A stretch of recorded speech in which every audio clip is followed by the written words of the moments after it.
Ma fille adoptive pensait que je ne l'avais pas vu verser quelque chose d'étrange dans mon whisky. J'ai échangé les verres. Si cette histoire vous a profondément touché, laissez un like pour que je sache que vous avez ressenti chaque émotion avec moi. Et dans les commentaires, dites-moi, qu'auriez-vous fait à la place de ce père? Votre opinion compte plus que vous ne le pensez. La nuit était trop silencieuse pour être normale. J'étais assis dans mon bureau, entouré des livres qui avaient accompagné 60 ans de ma vie, regardant par la fenêtre les lumières de Paris qui brillaient comme des étoiles tombées. Mes mains tremblaient légèrement en versant le whisky dans le verre en cristal, celui que ma femme Marguerite m'avait offert pour notre 25e anniversaire de mariage, avant que le cancer ne me l'enlève il y a 3 ans. L'appartement semblait trop grand sans elle. Chaque coin contenait un souvenir, le fauteuil où elle lisait ses romans de Proust, la cuisine où elle préparait ce coq au vin qui rendait toute la famille folle, le balcon où elle cultivait ses roses avec une patience que je n'avais jamais possédée. Marguerite avait été la colle de notre famille, la femme qui avait transformé un mécanicien aux mains tachées d'huile en un homme capable d'apprécier la beauté. Demain soir, Céleste viendrait dîner. Ma fille adoptive. Celle pour qui j'avais travaillé 18 heures par jour dans mon petit garage à Belleville, me salissant les mains avec la graisse et l'huile pour payer ses études à la Sorbonne. Celle pour qui j'avais vendu la maison familiale en Normandie, la maison où mon grand-père avait vécu 80 ans, pour acheter cet élégant appartement dans le 7e arrondissement, pensant qu'elle préférerait vivre dans le cœur battant de Paris. Je me souvenais encore du jour de sa soutenance de thèse. Marguerite et moi étions assis au premier rang de l'amphithéâtre de la Sorbonne, elle dans la robe bleue qu'elle avait achetée spécialement pour l'occasion, moi dans le seul bon costume que je possédais, celui du mariage. Quand ils ont annoncé « Céleste Dubois », mention très honorable en sciences économiques, Marguerite a pleuré de joie et j'ai senti ma poitrine se gonfler de fierté. Ma fille, la fille d'un mécanicien, avait obtenu son doctorat dans la plus prestigieuse université de France. Papa, m'avait-elle dit ce soir-là en me serrant fort dans ses bras, tout ce que j'ai accompli, je le dois à toi et à maman. Je n'oublierai jamais les sacrifices que vous avez faits. Mais ces derniers mois, quelque chose avait changé. Ses regards étaient devenus fuyants, les visites de plus en plus rares. Elle ne venait plus pour les déjeuners du dimanche, comme nous le faisions quand Marguerite était encore vivante. Les appels téléphoniques s'étaient réduits à des conversations hâtives, toujours interrompues par « Excuse-moi papa, je dois y aller, j'ai une réunion importante ». Et puis il y avait eu ces appels qu'elle recevait en ma présence, ces conversations chuchotées qui s'arrêtaient brusquement quand j'entrais dans la pièce. La dernière fois qu'elle m'avait rendu visite, il y a 2 semaines, elle avait passé tout son temps au téléphone. Des mots comme « je ne peux plus attendre »,« j'ai besoin de plus de temps », il ne se doute de rien, étaient parvenus à mes oreilles avant qu'elle ne remarque ma présence et ne termine rapidement la conversation. Le travail, papa, avait-elle dit avec un sourire forcé. Tu sais comment c'est, le monde de la finance ne s'arrête jamais. Mais je connaissais ma fille. Je connaissais chacune de ses expressions, chacun de ses gestes. Et ce n'était pas le visage d'une femme préoccupée par le travail. C'était le visage d'une femme qui avait peur. Papa, tu dois me faire confiance, m'avait-elle dit la dernière fois, quand je l'avais questionnée sur le prêt de 50 000 € qu'elle voulait pour un investissement sûr. 50 000 €. Presque toutes mes économies d'une vie.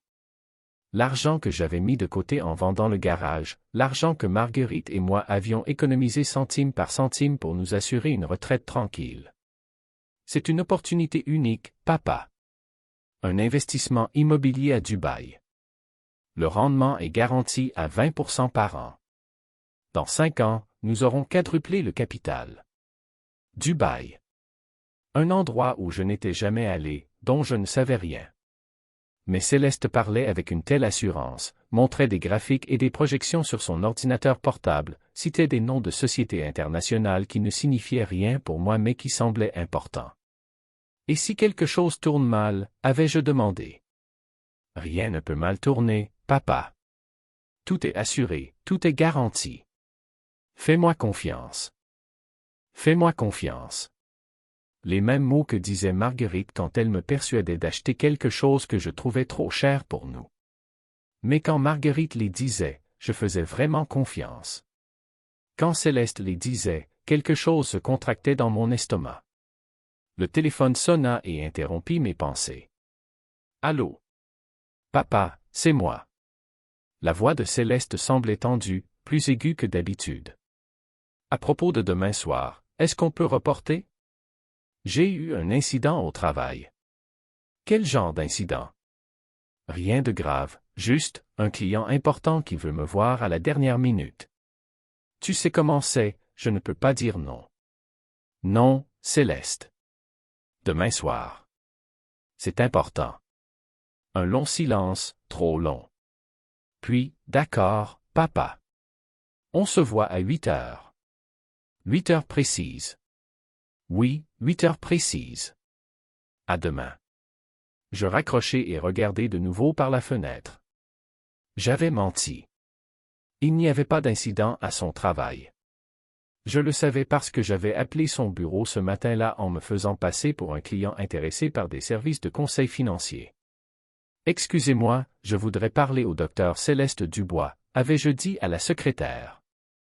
Je suis désolé, mais docteur Dubois est en congé cette semaine. Puis-je vous mettre en relation avec un autre conseiller? Non, merci. Je rappellerai la semaine prochaine.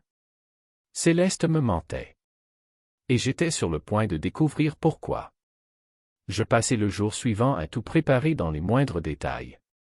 Je me levai tôt, comme je l'avais toujours fait depuis ma retraite. La routine m'aidait à ne pas trop penser à la solitude qui remplissait l'appartement. Je pris mon petit déjeuner avec le café que Marguerite m'avait appris à préparer dans la cafetière napolitaine que sa mère lui avait offerte pour son mariage. Je lus le Figaro de bout en bout, comme je le faisais chaque matin depuis 40 ans. Puis je me rendis au Monoprix de la rue de Sèvres. Je parcourus les allées en me souvenant de comment j'y allais avec Marguerite, comment elle choisissait soigneusement chaque ingrédient, comment elle m'expliquait la différence entre une tomate mûre et une tomate pas mûre, entre une vraie mozzarella de bufflone et une imitation. J'achetai les ingrédients pour un coq au vin, le plat préféré de Céleste depuis son enfance. Du bon poulet fermier, du vin rouge de Bourgogne authentique, des lardons, des champignons de Paris que le boucher avait spécialement préparés pour moi. Je choisis le vin avec soin, un Gevrey Chambertin de 2015 que je gardais dans ma petite cave pour les occasions spéciales. Un vin qui coûtait plus que ce que je gagnais en une semaine, à l'époque du garage, mais que Marguerite m'avait convaincu d'acheter pour célébrer la soutenance de Céleste.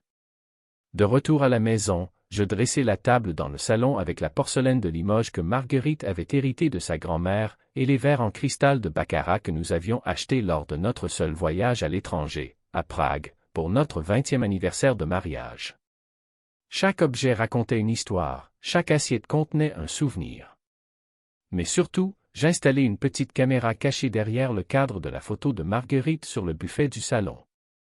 Une caméra que j'avais achetée en ligne 3 mois auparavant, initialement avec l'intention de l'utiliser pour surveiller l'appartement quand je n'étais pas là. Dernièrement, après quelques cambriolages dans l'immeuble, je m'étais senti plus vulnérable. Mais maintenant, la caméra avait un autre objectif, plus douloureux. Pendant que je l'installais, je regardais la photo de Marguerite. Elle avait été prise en été, avant qu'elle ne tombe malade, lors d'une excursion au bois de Boulogne. Elle souriait, ses cheveux bougeaient dans le vent, ses yeux rayonnaient de cette joie de vivre que le cancer lui enlèverait mois après mois. Marguerite, qui m'avait appris l'amour, qui m'avait donné Céleste, qui avait rendu ma vie digne d'être vécue. Pardonne-moi, ma chérie, chuchotai-je à la photo. Mais je dois connaître la vérité. Je passai l'après-midi à cuisiner. Le coq au vin était un plat qui demandait de la patience et de l'attention, des qualités que mon travail de mécanicien m'avait enseignées. Je fis mariner la viande pendant des heures, je préparai la sauce avec des mouvements lents et constants. Le vin devait être ajouté au bon moment, ni plus tôt, ni plus tard. Marguerite me l'avait appris et j'avais mémorisé chacun de ses gestes. Pendant que je cuisinais, je pensais à toutes les fois où j'avais préparé ce plat pour Céleste quand elle était enfant.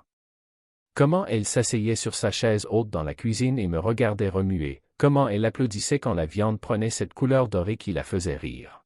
« Papa, c'est brun comme du chocolat, » disait-elle. Et je lui souriais, heureux de la voir heureuse.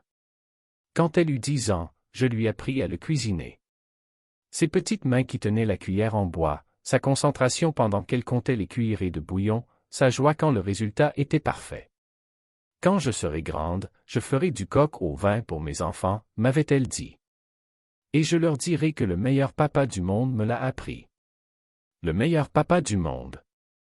Maintenant, je me demandais si ces enfants naîtraient un jour, si Céleste aurait jamais sa propre famille, si j'aurais jamais des petits-enfants à gâter, comme mon grand-père m'avait gâté. À 7h30, j'étais prêt. Le coq au vin était parfaitement mijoté, le vin avait la bonne température, la table était dressée comme pour une fête. Mais ce n'était pas une fête. C'était un dernier test, un examen final pour découvrir qui ma fille était vraiment devenue. À 8h précises, la sonnette retentit. C'est moi, papa. Sa voix dans l'interphone semblait différente, plus tendue que d'habitude. J'appuyai sur le bouton pour ouvrir la porte d'entrée et j'attendis. J'entendis ses pas dans l'ascenseur, le bruit métallique des portes qui s'ouvraient à mon étage, le claquement de ses talons sur le marbre du palier. Des pas que je connaissais depuis qu'elle avait appris à marcher, mais qui sonnaient maintenant différemment, plus lourds, plus incertains. « Bonsoir, papa. » Céleste entra avec un sourire qui n'atteignait pas ses yeux. Elle portait un tailleur noir élégant, probablement d'une marque de créateur, ses cheveux étaient parfaitement attachés en chignon. Elle ressemblait à une femme qui réussissait, mais il y avait quelque chose de forcé dans ses mouvements, comme si elle jouait un rôle qui ne lui appartenait pas. Céleste, ma chérie. Je l'embrassai et sentis le parfum cher qu'elle portait. Un parfum que je ne reconnaissais pas, différent de celui qu'elle utilisait quand elle vivait encore à la maison. Un parfum qui coûtait plus que ce que je gagnais en une semaine, à l'époque du garage. Je me demandais qui le lui avait offert, qui était l'homme qui pouvait se permettre des parfums chers pour ma fille. « Tu as fait du coq au vin ?» demanda-t-elle en regardant nerveusement autour d'elle. « Comment pourrais-je l'oublier? C'était ton plat préféré quand tu étais enfant. » « Oui, je me souviens. » Mais son sourire était mécanique, comme si elle pensait à autre chose. Nous nous assîmes à table et commençâmes à manger. Le coq au vin était parfait, tendre et savoureux, comme elle l'aimait, mais Céleste mangeait distraitement, sans le plaisir qu'elle montrait enfant. La conversation était forcée, pleine de silence gênant. Elle me parlait du travail, de clients importants, d'investissements rentables, mais ses mots sonnaient creux, comme si elle récitait un script appris par cœur. Comment va vraiment le travail? Demandai-je à un moment donné. Bien, papa. Très bien. Je viens de conclure une affaire importante avec un client de Hong Kong. Hong Kong? Quel genre d'affaires? Investissement immobilier. Gratte-ciel, centres commerciaux.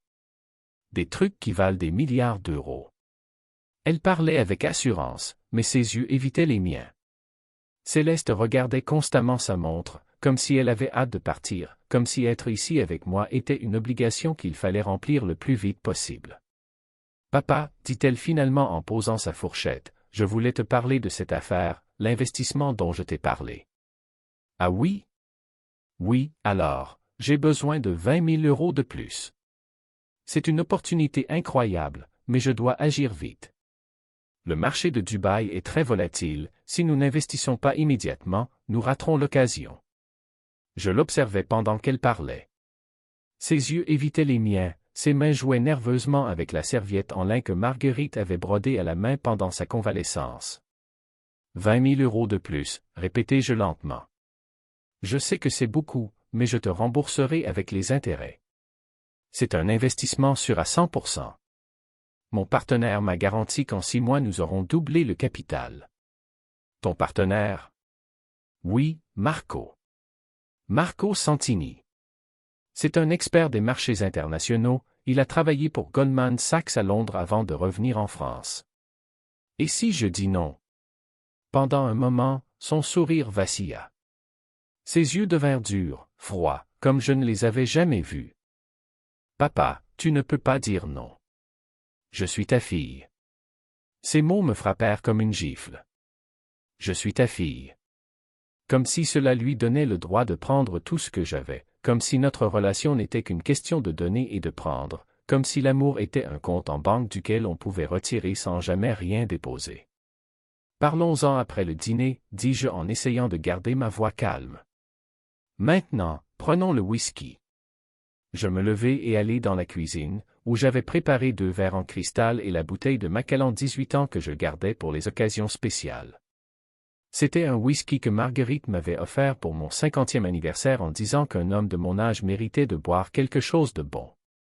Je versai le whisky dans les 2 verres et ajoutai quelques gouttes d'eau, comme elle l'aimait, comme je le lui avais appris quand elle avait 18 ans et que je lui avais offert son premier verre d'alcool de sa vie. Quand je revins dans le salon, Céleste était debout près de la fenêtre avec son téléphone à la main. Elle écrivait un message, ses doigts bougeaient rapidement sur le clavier. « Tout va bien ?» demandai-je. « Oui, juste un message du travail. » Elle remit rapidement le téléphone dans son sac, mais pas avant que j'aie remarqué l'expression de peur sur son visage. Je posai les 2 verres sur la table basse en verre devant le canapé. « Portons un toast, dis-je. » « À quoi? » ? « À la famille. » Céleste prit son verre, mais ne but pas immédiatement. Au lieu de cela, elle commença à parler du travail, de Paris, de la circulation qui empirait. Des mots vides qui remplissaient le silence, pendant que je l'observais attentivement et remarquais chacun de ses mouvements, chacune de ses expressions. C'est alors que je le vis. Un mouvement rapide, presque imperceptible. Pendant que je regardais par la fenêtre en feignant d'être distrait par les lumières de la ville qui s'allumaient dans le crépuscule, Céleste sortit un petit flacon de son sac. Ses doigts tremblaient légèrement quand elle dévissa le bouchon et versa quelques gouttes dans mon verre. Le liquide était incolore et se mélangeait parfaitement avec le whisky ambré. Si je n'avais pas regardé attentivement, si je n'avais rien soupçonné, je ne l'aurais jamais remarqué. Mais je regardais. J'attendais. Ma fille. Le bébé que j'avais eu dans mes bras quand elle avait de la fièvre, que j'avais bercé pendant des nuits blanches quand Marguerite était trop fatiguée pour se lever. La petite fille que j'accompagnais à l'école chaque matin avant d'aller au travail, que j'attendais devant le gymnase pendant les cours de danse, à qui j'aidais avec les devoirs de mathématiques à la table de la cuisine. La jeune femme dont j'avais été si fier quand elle avait obtenu son diplôme avec mention, quand elle avait trouvé son premier emploi, quand elle m'avait dit que tout ce qu'elle avait accompli, elle le devait à moi et à sa mère. Ma fille essayait de m'empoisonner. « Papa, ça va? Tu as l'air pâle. »« Ça va, » répondis-je, ma voix étrangement calme. Juste un peu fatiguée. Elle continua à parler, mais je n'entendais plus ses mots. Dans ma tête défilaient les images de tous les sacrifices que j'avais faits pour elle. Les nuits où j'avais réparé des voitures jusqu'à tard pour payer ses livres universitaires, les mains sales qui comptaient les billets pour acheter les vêtements qu'elle voulait, les week-ends de travail pour payer son premier appartement quand elle avait déménagé dans le centre de Paris. L'argent que j'avais donné sans jamais rien demander en retour. L'amour que j'avais versé sur elle comme la pluie sur une terre que je croyais fertile, mais qui s'avérait maintenant aride, incapable de faire pousser quoi que ce soit de bon. Et maintenant ça. Le poison dans mon verre. La mort qu'elle versait de ses propres mains. Portons un toast, dit Céleste en levant son verre. Attends, dis-je. J'ai oublié quelque chose dans la cuisine. Je me levai et allai vers la cuisine, mais au lieu d'y entrer, je restai derrière la porte et l'observai par l'entrebâillement. Céleste était nerveuse, regardait constamment mon verre, puis sa montre, puis de nouveau le verre. Elle prit son téléphone et écrivit un message rapide. Je pouvais lire les premiers mots, c'est fait. Bientôt. Je revins dans le salon avec une assiette de chocolat belge que Marguerite achetait toujours pour les occasions spéciales. Tiens, tes chocolats préférés, dis-je en posant l'assiette sur la table. Merci, papa. Son sourire était forcé, ses yeux évitaient toujours les miens. Maintenant, portons vraiment un toast, dis-je en prenant mon verre. Mais au lieu de le porter à mes lèvres, je fis quelque chose qu'elle n'attendait pas. Pendant qu'elle regardait les chocolats, distraite un moment, j'échangeai les 2 verres d'un mouvement rapide et fluide. À la famille, dis-je en levant ce qui était maintenant son verre original. À la famille, répondit-elle en levant ce qu'elle avait empoisonné pour moi. Nous bûmes ensemble. Le whisky avait un goût amer, mais pas à cause de ce qu'il contenait. Il était amer à cause de ce qu'il représentait. Il était amer à cause de la fin d'un amour, à cause de la mort d'une confiance, à cause de la découverte que tout ce en quoi j'avais cru était une illusion. Céleste but tout d'un coup, comme si elle voulait se libérer rapidement de ce moment. Je sirotai lentement et observai chacune de ses expressions, attendant. « Papa, dit-elle après quelques minutes en portant une main à son front, je me sens bizarre. » Bizarre comment? Je ne sais pas, comme si j'avais la tête qui tourne. Elle toucha son cou et respirait plus difficilement. Peut-être que c'était le vin au dîner, suggérai-je en feignant d'être inquiet. Non, c'est différent. C'est comme si. Elle s'arrêta et me regarda avec des yeux qui commençaient à montrer de la peur. Papa, qu'est-ce qu'il y avait dans le whisky? Qu'est-ce qu'il devrait y avoir, Céleste? La couleur disparut de son visage. Je ne comprends pas ce que tu veux dire. Je crois que tu comprends très bien. Elle se leva, chancelant légèrement. Je dois aller aux toilettes. Assieds-toi, Céleste. Non, je dois vraiment. J'ai dit, assieds-toi. Quelque chose dans mon ton l'arrêta. Elle se laissa tomber sur le canapé et respirait difficilement. La sueur commença à perler sur son front. Papa, qu'est-ce qui se passe? Dis-moi ce qui se passe. Dis-moi ce que tu as mis dans mon whisky. Je n'ai rien mis. De quoi tu parles? Je me levai et allai au placard où je gardais les documents importants. Je sortis un dossier que j'avais préparé les jours précédents et revins vers elle. Tu sais ce qu'il y a là-dedans? Demandai-je en posant le dossier sur la table. Non. Des mensonges, Céleste. Beaucoup de mensonges. J'ouvris le dossier et sortis quelques feuilles. Ce sont les documents de la société d'investissement dont tu m'as parlé. Tu sais ce que j'ai découvert? Elle ne répondit pas, mais ses yeux étaient fixés sur les documents, et dans ses yeux il y avait maintenant une peur qu'elle ne pouvait plus cacher. Elle n'existe pas, Céleste. La société n'existe pas. L'adresse que tu m'as donnée, c'est celle d'un bar à Belleville. Le numéro de téléphone appartient à un certain Marco Santini qui a justement un casier judiciaire pour escroquerie et tenue de maison de jeu illégale. Papa, je n'ai pas fini. Je sortis d'autres documents. Ce sont les relevés de ton compte en banque. Oui, j'ai encore accès, parce que je suis co-titulaire, tu te souviens? Du compte d'urgence qu'on avait ouvert quand tu étais à l'université.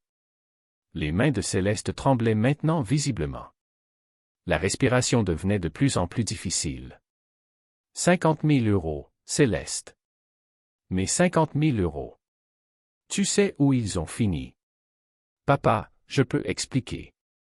Au casino de Deauville. 20 000 € en une seule nuit. Le reste au poker en ligne et aux paris sportifs. Tout perdu. Tout gaspillé. Céleste éclata en sanglots. Je ne voulais pas que ça se passe comme ça. Ça devait être facile. Marco m'avait dit qu'il avait un système sûr, qu'on allait tout gagner et que je te rendrais l'argent avec les intérêts. Et quand tu as réalisé que tu avais ou perdu? Je pensais que si tu n'étais plus là, j'hériterais de l'appartement et tu vendrais tout pour payer tes dettes. Ce n'est pas comme tu le penses. Je t'aime, papa, mais j'étais désespéré. Marco m'avait menacé, il disait que si je ne lui donnais pas l'argent, il me ferait du mal, et à toi. Alors tu as pensé que me tuer était la solution. Le mot resta suspendu dans l'air comme une lame tranchante. Je ne voulais pas te tuer. C'était juste pour que tu dormes. Marco m'avait donné des pilules, il disait que tu dormirais pendant des heures et que je pourrais prendre les documents de la maison et... Et quoi, Céleste? Falsifier ma signature? Le vendre pendant que je dors? Je ne sais pas. Je n'avais pas pensé à tout. J'avais juste peur. Je la regardai pendant qu'elle pleurait, et pendant un moment je revis l'enfant qu'elle avait été. L'enfant qui pleurait quand elle se blessait, qui courait vers moi pour être consolé, qui me regardait comme si j'étais son héros. Mais ce moment passa rapidement, balayé par la réalité de ce qu'elle venait d'essayer de faire. Tu sais ce qu'il y avait dans ces pilules que tu as mises dans mon whisky? Marco disait que c'était juste des somnifères. J'ai fait analyser le contenu du flacon que tu avais laissé tomber la dernière fois que tu es venu ici. Ce n'était pas des somnifères, Céleste. C'était une dose mortelle de benzodiazépine mélangée à d'autres médicaments. Une dose qui aurait causé un arrêt cardiaque chez un homme de mon âge. Le visage de Céleste devint blanc comme un linge. Non, non, ce n'est pas possible. Marco avait dit. Marco t'a menti. Il voulait que tu me tues vraiment. Il voulait que tu te salisses les mains pour qu'ils restent propres. Mon Dieu, mon Dieu. Céleste se recroquevilla et vomit sur le tapis perçant que Marguerite avait si soigneusement choisi lors d'un voyage à Istanbul. Et tu sais ce qui est le plus triste, continuai-je avec un calme qui me surprenait. Si tu étais venu me voir et m'avais dit la vérité, si tu m'avais dit que tu avais des problèmes de jeu, que tu avais des dettes, que tu étais en difficulté, je t'aurais aidé. Comme je l'ai toujours fait.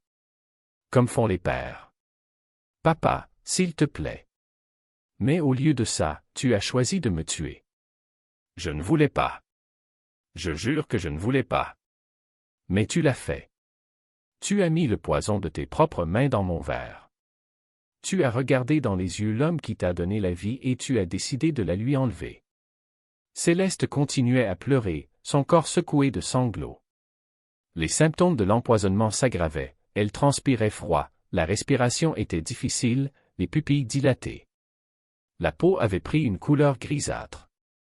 Papa, aide-moi, je me sens mal.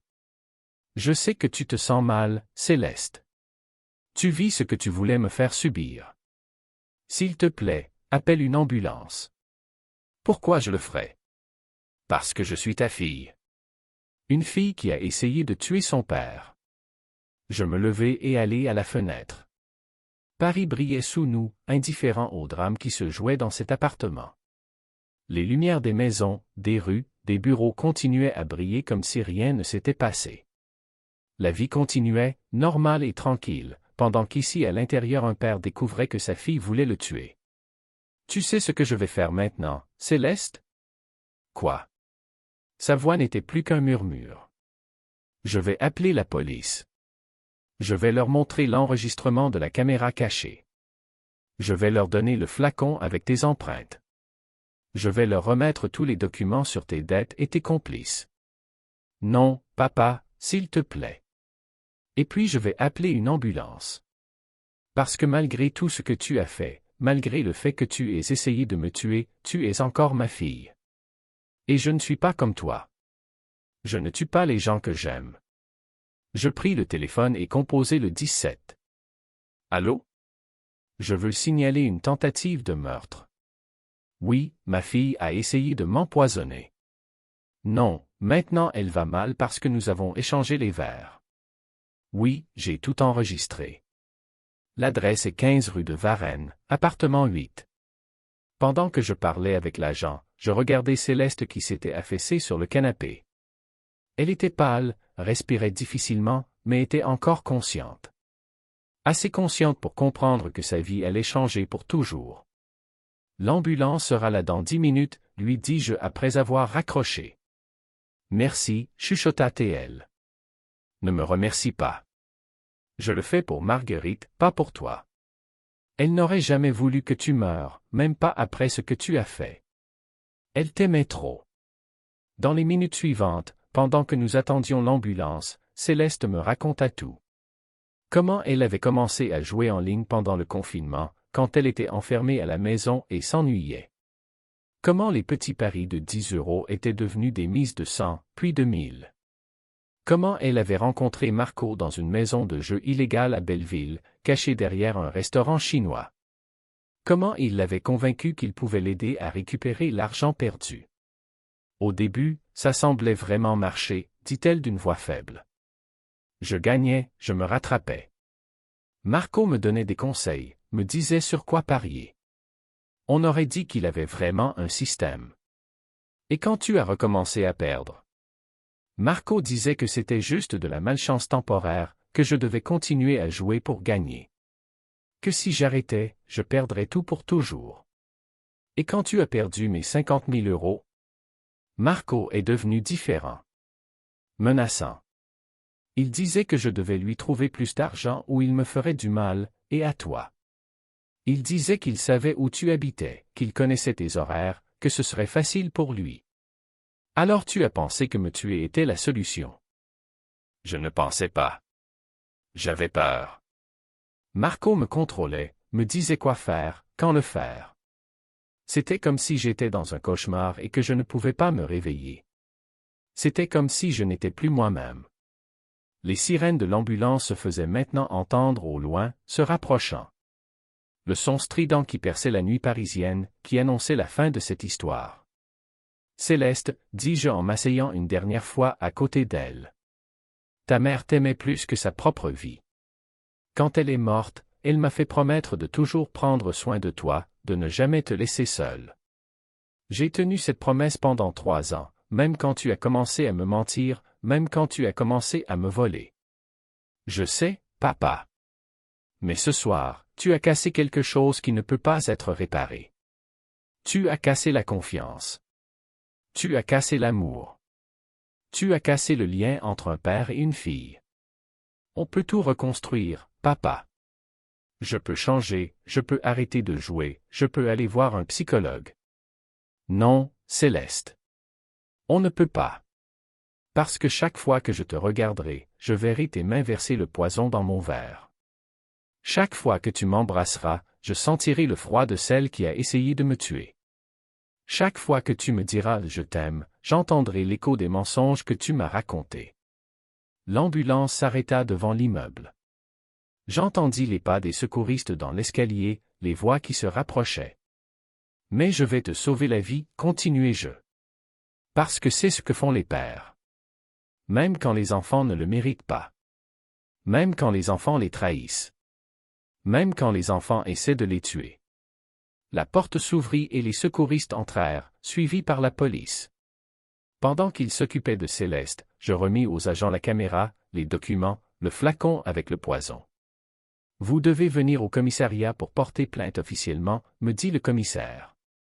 Je sais. Je serai là demain matin à 9 heures. Vous êtes sûr de vouloir porter plainte? C'est votre fille. C'est justement parce que c'est ma fille que je dois le faire. Si je ne le faisais pas, qui le ferait? Ils emmenèrent Céleste sur un brancard. Avant de sortir, elle se tourna vers moi avec des yeux pleins de larmes. Papa, tu me pardonneras un jour? Je la regardai pour ce que je savais être la dernière fois comme ma fille. Le pardon est une chose, Céleste. La confiance en est une autre. Je peux te pardonner, mais je ne pourrai plus jamais te faire confiance. Et sans confiance, il n'y a pas d'amour. Il n'y a que de la pitié. Après leur départ, je restai seul dans l'appartement. Le silence était assourdissant, interrompu seulement par le tic-tac de l'horloge à pendule que Marguerite avait hérité de son père. J'allai dans la cuisine et laver les verres en cristal, celui qui avait contenu le poison et celui qui m'avait sauvé la vie. Je les séchai soigneusement et les remis dans le placard où Marguerite les gardait pour les occasions spéciales. Puis j'appelai mon avocat. Allô, Marcus.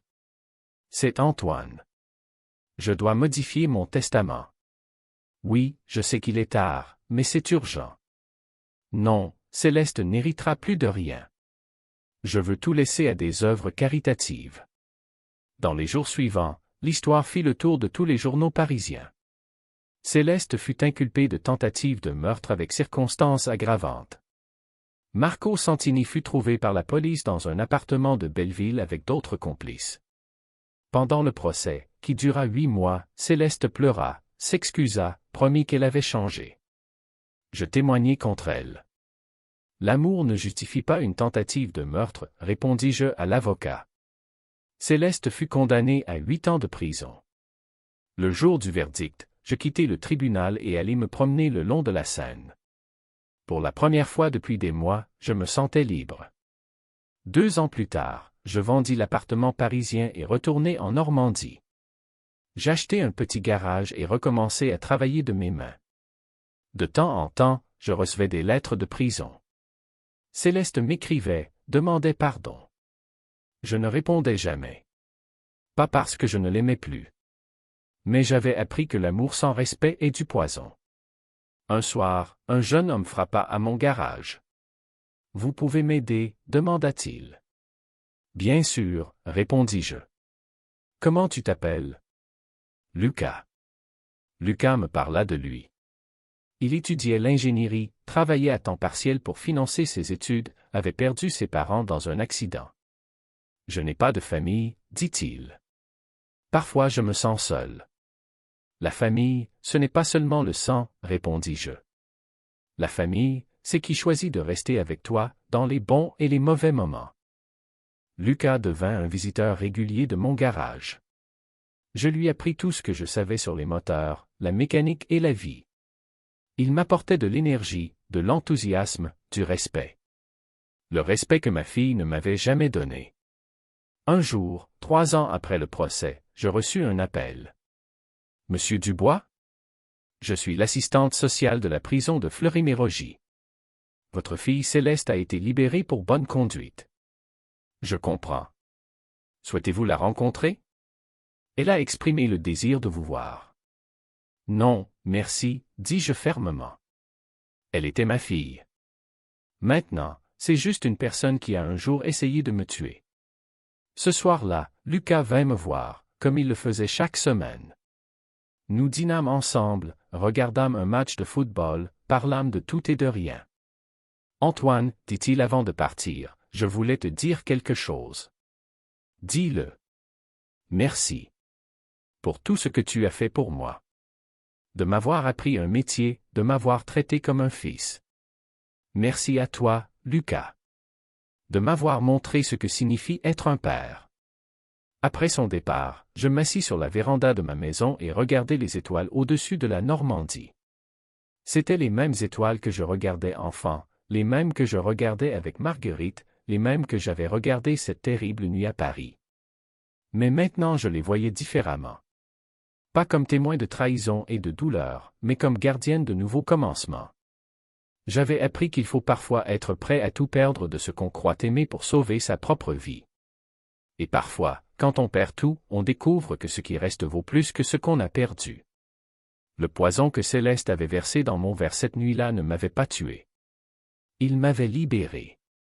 Car elle m'avait appris que le véritable amour n'est pas celui qui exige tout sans rien donner. Le véritable amour est celui qui choisit de rester, même quand il n'y est pas obligé. Comme Lucas avait choisi de rester avec moi. Comme j'avais choisi de rester en vie, malgré tout. Et comme les étoiles choisissent de briller chaque nuit, même si personne ne regarde. Si cette histoire a touché votre cœur, laissez un like pour que je sache que vous avez ressenti chaque émotion de ce père courageux. Et dans les commentaires, dites-moi, pensez-vous qu'il a pris la bonne décision? Votre opinion vaut de l'or. Pour entendre la prochaine histoire qui changera votre journée, cliquez sur le champ de gauche.